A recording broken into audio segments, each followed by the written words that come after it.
I used to consider the Celestial Toymaker one of the best First Doctor serials. I guess a part of me still does, although, man, episodes 2 and 3, especially 3, aren't as interesting without the William Hartnell's presence. You know, Stephen and Dodo, they're fine, but it could be better. And obviously Michael Goff's presence is fantastic. I'm starting to realise that there are reasons people don't adore this serial other than the racial overtones. If I didn't even... I thought it was just for a moment that, like, he was just in a goofy garb, not goofy garb, but like, you know, it's kind of a culturally appropriating or anachronistic, you know, sort of garb. But actually, I didn't realize and I wasn't sure if he was putting on an accent or not. I suspect, well, here's the thing, I didn't know this because it, you know, I was born later, far later than this episode was produced, serial was produced. The word celestial is apparently an old slur used to describe the Chinese. Celestial Toymaker is referring to a man of Chinese appearance. I mean, obviously, celestial refers to something in outer space. I guess they were going for a dual meaning sort of thing. It's kind of sick, actually. So now I'm going to read out a little piece of information on the Celestial Toymaker's production from the TARDIS wiki, the TARDIS Data Corp. It's the Doctor Who wiki. Here we go. It's titled Competition in the Toy Room. I think this is interesting. Producing a Celestial Toymaker wasn't easy, even by Doctor Who standards.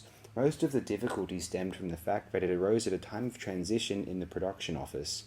Though commissioned by the team of producer John Wiles and script editor Donald Tosh, it was ultimately completed by the new team of Innes Lloyd and Jerry Davis.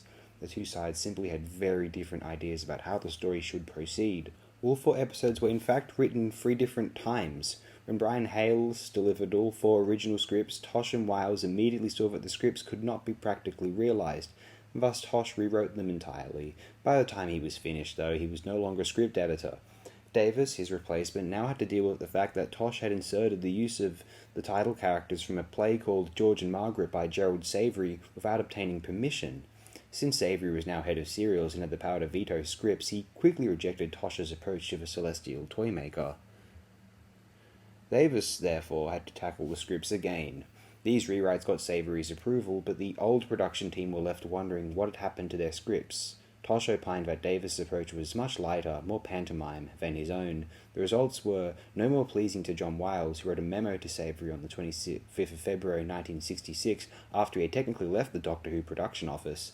In it, he claimed that the central battle of wills between the Doctor and the Toymaker had been downplayed to the benefit of new elements involving a more childish confrontation between the companions and the Toymaker's creations.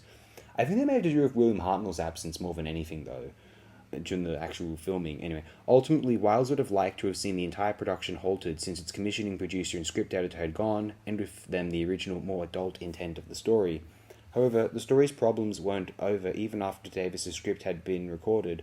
After the transmission of The Dancing Floor, that's episode 3, the BBC had to field charges from the estate of Charles Hamilton that the character of Cyril was in fact meant to be his popular children's character, Billy Bunter. The problem was exacerbated by the fact that actor Peter Stevens had ad-libbed the line, "My friends call me Billy," during recording. Thus, the BBC were forced to take a step never taken before or since.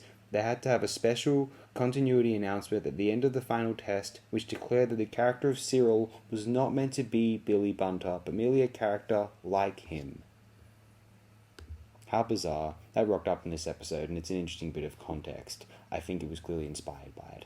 Anyway, thanks so much, my friends. That's all we have to share about the Celestial Toymaker today. The next episode is available and easily the most enjoyable of the 4, as it features the Doctor actually going up against the Celestial Toymaker. Not just that we have the build up in the first episode, it just not really happening in 2 and 3, and it finally happening in 4. Let's do this. Get hyped, guys. See you next time if you're so inclined.